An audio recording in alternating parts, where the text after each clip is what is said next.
Welcome to episode 1 of Nerd News with your host, Solidoxide. Part 1. A brief history. In 2006, the PlayStation released the PS3 with the coveted Cell processor. The Cell processor allowed game developers to get the most out of their graphics and fidelity by using the Cell processor. It required everything to be manually put in so the computer didn't have to fill in the gaps in their code, which creates less pop-in, higher frame rates, higher fidelity, and that smooth look we got on the best of PS3 games. On top of the Cell processor, you had a Blu-ray disc drive that at the time was new technology and going for $1,000 without a PlayStation. PlayStation markets this at $500, and later models have it as low as $399. Some notable out-of-the-box features of this are themes, folders, first-party games, no cost online, exclusives, digital events, and robust online ecosystem, and a great single-player game ecosystem, and complete PlayStation libraries from the PS1, PS2 generation. I remember a quote a little bit. We have a lot of bad habits in the gaming history. The Cell processor aims to fix them. I am of the belief if the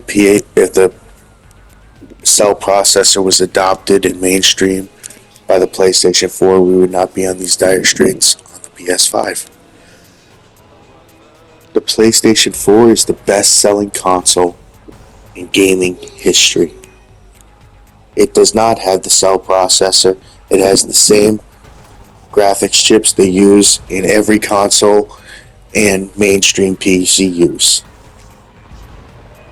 completely erasing the solution to the problem.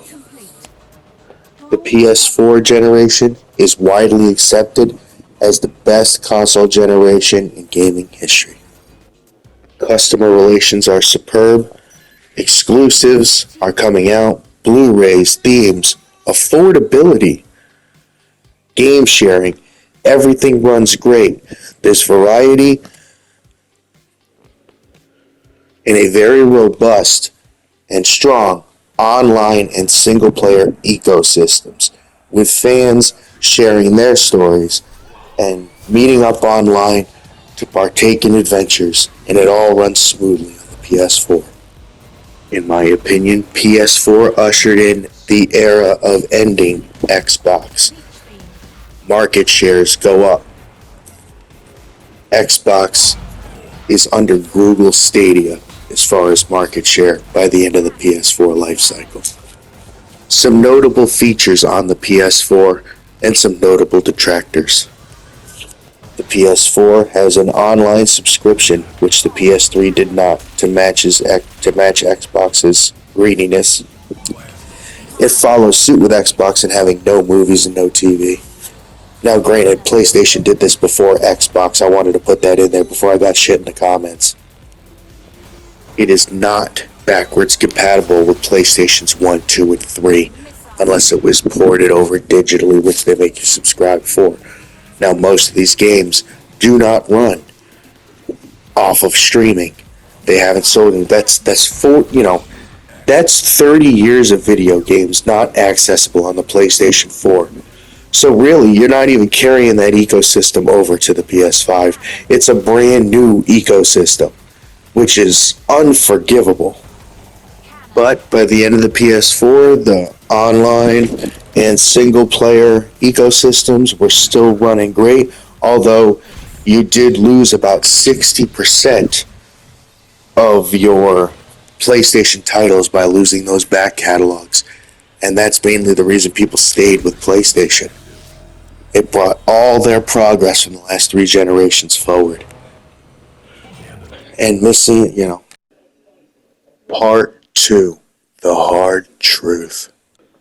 As of March 2026, PlayStation 5 has no themes, no movies, no backwards compatibility, no folders, no exclusives, and disk drives are sold separately.